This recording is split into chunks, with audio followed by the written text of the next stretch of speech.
آپ نے کانٹوں کو ادھر ادھر کرتے ہوئے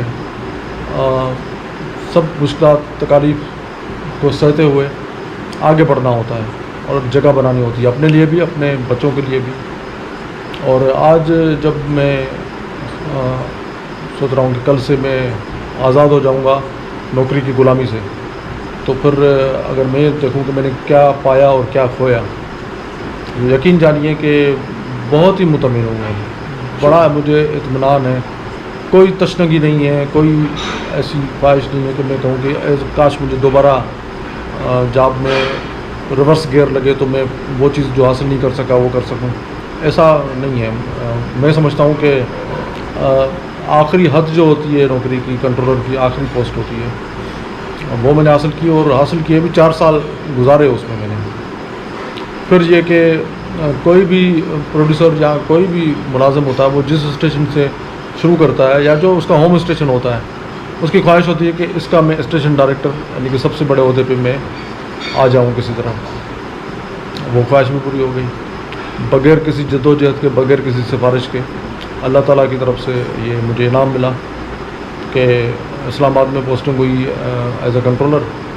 پھر واپسی میری 1 سال کے بعد ہو گئی, اور ایز اے اسٹیشن ڈائریکٹر, اور آخری دن تک یہ سلسلہ جاری رہا. ہاں سر, میں یہ پوچھنا چاہوں گا کہ میں بھی اسی زمانے میں ریڈیو میں آیا تھا جس دور میں آپ کی انٹرویو ہوئی تھی. اس زمانے میں آپ نے یہ دیکھا ہوگا کہ کافی تعداد ایسے لوگوں کی ہوتی تھی جو جینون پڑھے لکھے ہوتے تھے, جن سے آپ انسپریشن لیتے تھے.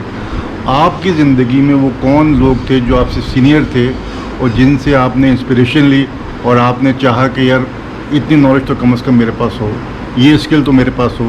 وہ کون سے 2-4 لوگ تھے جن کے نام آپ لینا چاہیں گے؟ جی, آئیڈل 2 تھے میری زندگی میں. ایک تو میرے اپنے والد, وہ میں آپ سب کو بتاؤں کہ وہ ماشاءاللہ عالم دین تھے, مفتی تھے, امام مسجد تھے, اور انہوں نے درجن سے زیادہ کتابیں بھی لکھی. جی, اور پروفیسر تھے S M Arts College Karachi میں, جو کراچی میوزیم کے سامنے ہے, ڈی جے سائنس کالج کے ساتھ جڑا ہوا ہے. اس میں پوری زندگی انہوں نے پڑھایا, اور اسسٹنٹ پروفیسر کے حیثیت سے ریٹائر ہوئے. تو ہمارا کراچی بھی آنا اسی وجہ سے ہوا. تو میں والد سے بڑا امپریس تھا کہ وہ کس طرح بچوں کی کفالت بھی کرتے تھے, اور کتابیں بھی لکھتے تھے, اور انویجیلیشن کرنا, اور یونیورسٹی میں ایز اے فیکلٹی جو ہے ٹیچر وزٹنگ فیکلٹی کے طور پہ وہاں پڑھاتے بھی تھے. تو بڑی جد و جہد ہم نے دیکھی کہ وہ زندگی میں کر رہے تھے.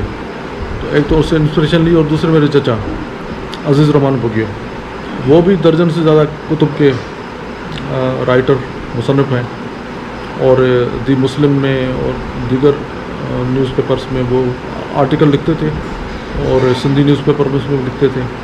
ان کو عربی پہ بھی بڑا عبور تھا, اور انگلش پہ بھی. وہ پاکستان انفارمیشن ڈپارٹمنٹ PID میں بھرتی ہوئے تھے, اور ایز اے ڈائریکٹر ریٹائر ہوئے. تو ان کو میں نے دیکھا کہ وہ پریس ستائشی بھی ہوئے تھے UAE میں.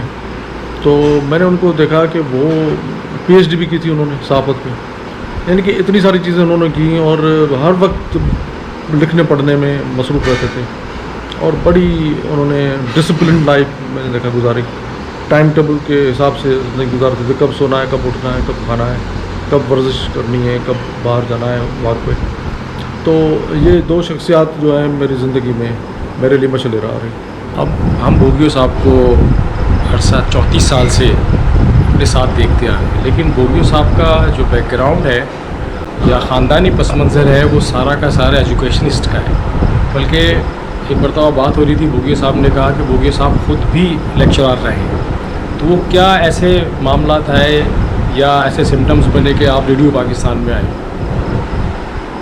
جی, ابھی صفدر عباس صاحب بات کر رہے تھے کہ آپ اسکول گئے ہوں گے, پھر کالج, یونیورسٹی, یہ جو مدارج ہوتے ہیں زندگی کے وہ طے کیے ہوں گے. تو وہ تو طے کیے, لیکن آپ نے ایک بات کہی کہ یونیورسٹی سے فارغ ہونے کے بعد پھر آپ نے نوکری کی تلاش کی ہوگی, لیکن ایسا نہیں تھا. آپ کو سن کے حیرت لگے گی کہ جیسے ہی میں نے انٹر کیا تو میرے والد نے مجھے پرائمری اسکول ٹیچر بھرتی کروایا گورنمنٹ میں. اب آپ سوچیں گے کہ جب انٹر کے بعد آپ پرائمری ٹیچر لگے تو پڑھے کیسے. تو یہی بات ہے کہ وہ ہم پڑھتا بھی رہا اور ٹیچنگ بھی کرتا رہا. پھر یہ ہوا کہ والد صاحب نے تو مجھے پرائمری ٹیچر بنایا, لیکن آگے جو میں نے خود سے ترقی کی وہ یہ کی کہ میں سیکنڈری اسکول میں جگہیں خالی تھی, ویکنسیز, تو میں نے اپلائی کیا اور باقاعدہ کمپٹیشن کے تھرو میں پھر سیکنڈری اسکول میں جمپ لگایا. میں نے ایک طرح ترقی حاصل کی خود سے. پھر تب تک میں گریجویٹ ہو چکا تھا. تو پھر والد صاحب نے کہا کہ چونکہ اب یونیورسٹی میں آپ نے داخلہ لینا ہے اور یونیورسٹی میں ریگولر کے طور پہ میں چاہتا ہوں آپ داخلہ لیں, تو پھر میں نے جو ہے نا شفٹ اپنی چینج کرایا. پہلے میں آشا بھوانی اکیڈمی, بہت مشہور کشارہ کے کالج اسکول ہے, کالج ہے, اس میں سیکنڈری میں جب گیا تو وہیں پڑھاتا تھا میں. اور وہ بڑا ریپوٹیبل اور بڑا ریناؤنڈ اسکول ہے, آج تک اس کا نام ہے بڑا. تو پھر مجھے سیکنڈری اسکول میں کسی شام کی شفٹ میں شفٹ ہونا پڑا. پھر 86 تک جب تک میں ریڈیو پاکستان آیا, لیکن ریڈیو پاکستان سے پہلے میں 2-3 مہینے اسٹیٹ بینک میں بھی گیا. پہلے اسٹیٹ بینک جوائن کیا, پھر یہاں سے آفر آئی پروڈیوسر کی, تو پھر یہاں آ گیا. تو یوں اس طرح جو ہے سفر پھر جاری رہا, اور تو پڑھائی بھی جاری رہی, ماسٹرس بھی کیا, LLB بھی کی میں نے. اور پھر ریڈیو آ گیا تو پھر بھی میں اٹیمپٹ کرتا رہا کئی جگہوں پہ. میں نے PCS کا جو ایگزام ہوتا ہے کمپیوٹر سندھ کا ایگزام, وہ کلیئر کیا. الوکیشن نہیں ہوئی لیکن میں نے ایگزام کلیئر کیا ہوا ہے 1992 میں. پھر اس کے علاوہ مجھے لیکچرشپ کے لیے بھی سلیکٹ ہو گیا تھا. پاکستان آرمی کے گیریزن لاہور میں پوسٹنگ ہو رہی تھی میری, لیکن چونکہ لاہور جانا پڑ رہا تھا, پھر میں نے دیکھا گریڈ A کی ہے, میں یہاں سینئر پروڈیوسر پروموٹ ہو چکا تھا. تو میں نے سوچ سمجھ کے یہ فیصلہ کیا کہ پھر یہی بہتر ہے میرے لیے. بھوگی صاحب تقریباً 3 دہائی سے زیادہ کا سفر ریڈیو پاکستان میں. کچھ ایسی بھی یادیں ہوں گی, کچھ ایسی باتیں ہوں گی جس سے ہمیں موٹیویشن ملے. ہم جیسے, کیونکہ میرا سفر ابھی 1 دہائی سے زیادہ نہیں ہوا ہے, تو کچھ ایسی باتیں جو ہم جیسے نوجوانوں کے لیے جو مفید ہوں. مجھے امید ہے کہ آپ کچھ ایسی باتیں ضرور ہم سے شیئر کریں گے. میں آپ کو بتاؤں کہ خواب دیکھنا چاہیے. نوجوانوں کو میں یہی میسج دوں گا کہ بڑے خواب دیکھنے چاہیے, اور اپنے آپ کو کم تر کبھی نہیں سمجھنا چاہیے. اور اس یقین کے ساتھ خواب دیکھیں کہ آپ میں اتنی اہلیت ہے, اتنی قابلیت ہے کہ آپ اس کو اچیو بھی کر سکتے ہیں.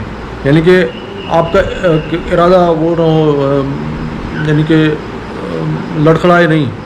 آپ مضبوط ارادے کے ساتھ, یقین کے ساتھ, جیسے اللہ کی ذات پہ ہمیں یقین ہے, اسی طرح آپ کو اپنے خوابوں پہ اچیو ہونے پہ بھی یقین ہونا چاہیے. آپ یقین جانیے, انسان کو اللہ تعالیٰ نے بڑی قوت دی ہے. آپ تصور بھی نہیں کر سکتے کہ کتنا طاقتور انسان کو اللہ تعالیٰ نے بنایا ہے کہ وہ چاہے تو سب کچھ کر سکتا ہے, بشرطے کہ وہ پرعزم ہو, ارادے پختہ ہوں اس کے, اور سنسیئرٹی ہو اپنی کاز کے ساتھ. تو کچھ بھی ناممکن نہیں ہے. کیونکہ دیکھیں نا, میں ٹیچنگ کر رہا ہوں, یہ کر رہا ہوں, لیکن PCS کا ایگزام مجھے سب کہہ رہے تھے کہ آپ کیسے کلیئر کرو گے, اس میں انگلش بڑی ٹاپ کی ہونی چاہیے اور بڑی ڈیپتھ ہوتی ہے اور آپ نہیں کر پاؤں گے. میں اٹیمپٹ کیا, میں, اور یہ جھوٹ, پہلے اٹیمپٹ میں میرے کچھ پیپر رہ گئے تھے, سیکنڈ اٹیمپٹ میں نے کر لیا وہ.